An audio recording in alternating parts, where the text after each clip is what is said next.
Okay, dito na naman tayo sa farm. At weekend na naman. Yan, ito bubuksan na natin yung ating Napier silage. Ngayon natin. May dahon lang. Maglagay tayo ng papakain natin. Try natin sa ating mga baboy.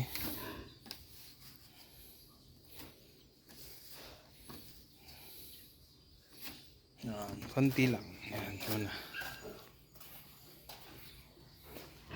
Yan, mukhang busog na sila dito eh. Yan o. Ito si Mama Pig. Try natin bigyan ng konti.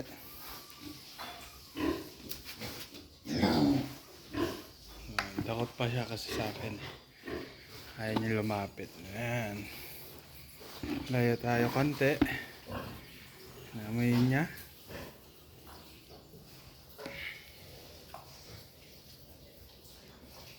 Nahiya pa.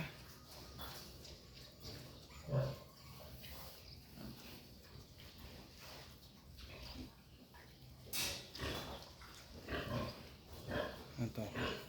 First bite. Parang nasusuka.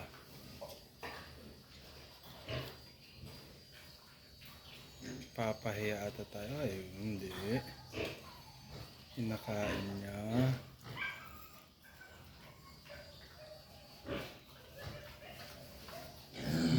Tikman lang muna niya. Ayun, gusto guys. Ayan. Napier silage. 2 weeks yan. Pag inaamoy natin, yan o.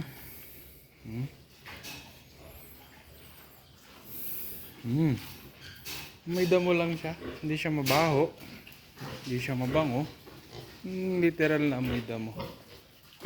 Ito naman yung mga sanay ito sa mga ano eh. Sa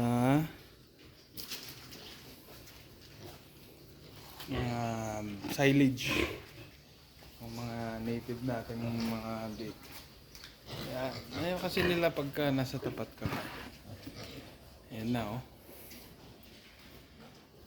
Mapapansin nyo guys, 9 lang to.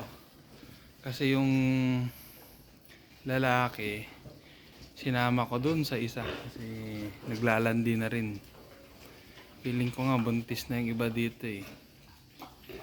Dito sa 9 na to, 3 yung lalaki. So 6 plus yung isang nakaiwalay, 7. So 7 ang future na magiging Mama Pig din. Tinitikman nila. Curious sila. Mukhang parang nagsusuka yung isa. Nakain naman. Yan, mukhang okay din. Yung Mama Pig natin dun hindi pa tinatantanan. Yun, kumakain pa siya, no? Itong gilt natin na ito, guys, nagpakasta na siya. So, mga 8 to 9 months na siya. Nagpakasta naman. Kasama nun. F1 natin. Tapos ito, ang ating pit train. May maliliksi namang 6 na piglets. Ayan. Nawakan ko kanina medyo maamo. At itong ating pit train, maayos na yung kanyang paa. Salamat sa aking kaibigan. No? Vitamin B complex. Nagpagaling dyan. Plus Sustalin LA para sa antibiotic. Madami pa tayong space. Madami tayong paanakan. Pero hindi kasya sa native kasi mga yan. Dito yung ating isang inahin. Yan. Kalaki ng tiyan. Yan. Bilugan na.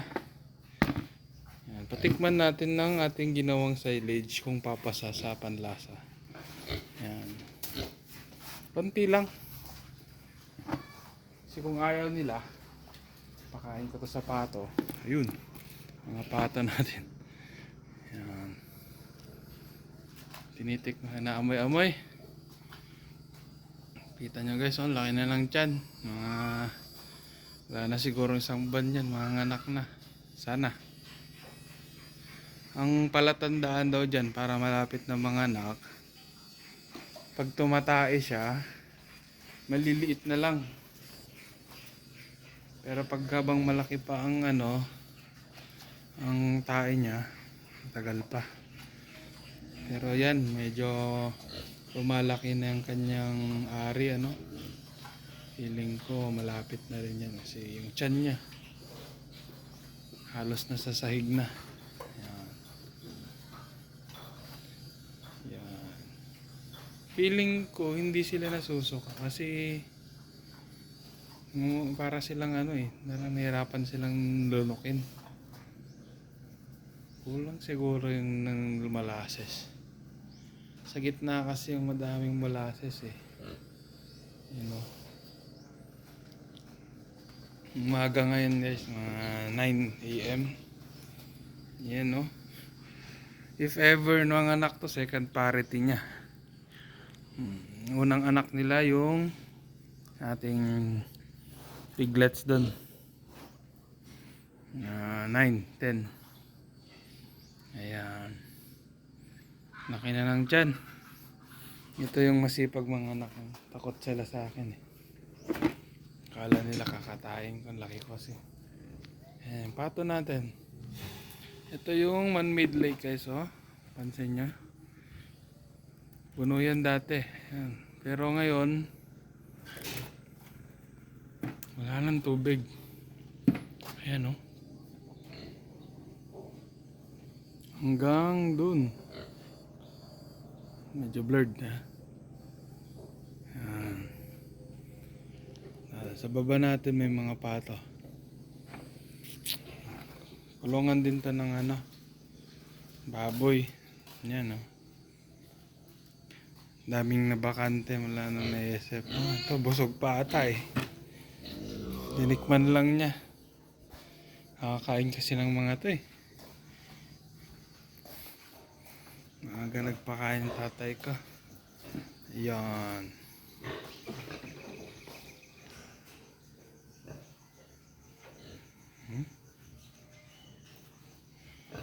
Ating native naman doon.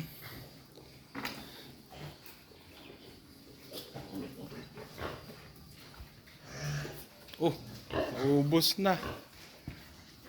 Sabi ko sa inyo eh. Kumakain mga to kasi sanay sila. Lagay natin lahat. Yan. Yung mga native pigs na tong malilit na to. Sanay ito sa silage kasi maliit pa lang. Pinakain na namin sila ng silage ng banana trunk. Yan, nakatikim din tong mga binugbog. Dahon ng gabi, mga kalabasa, niluluto namin yan para pakain sa haluan ng darak. Yan. Pero recently kasi nung maliliit pa sila, nakanood ako ng YouTube video. Nagsasilage sila ng banana trunk. Ayan, pasensya na pero hindi ko maalala kung kaninong account yan. Ayan. Okay naman sa kanila. If ever na may time tayo, gagawa pa tayo nun. Hassle lang kasi mag-harvest ng napier ngayon at matatangkad na sila. Dapat maliit pa. Malambot pa dapat yung trunk. Yan. Papansin nyo guys yung mga tiyan nila. Medyo malaki. Either busog sila doon sa automatic feeder nila. Or buntis kasi yan mga naglalandi na mga yan eh. Yung 6 na yan. Bali 7 pala yung isa. Kasi nandun. Yan. Pinasama ko na rin yung barako doon. Bahala na sila dyan. Parami sila. Yan. Yung naiwalay na yan, lalaki yan. Ihiwalay ko din yan mga lalaki. Para sila yung ipupuro ko ng silage. Para naman pagkakatayin, masarap, malinamnam. Kahit na maliit. Pang sarili. No? Kasi kung walang bibili, katayin natin, kainin. Yan. Matatapang. Yan, makita nyo guys yung mga ari nila. Namamaga mga yan, no? First na landi nila. Sabi nga ng tita ko na ano, DE na sa DE. Dapat mga 7 months daw muna, ganun. Pero parang nasa wild na rin eh. Ganun ba? Ay, nasa wild nga eh. Paparami sila maaga. Ganun na rin dyan. Yan. Okay. Yun ang update. Okay naman ang nipir natin. Next time, gawa na tayo ulit ng banana trunk silage. Thank you. Yan. Papakain natin ulit. Okay guys. Yan. Inubos na nila.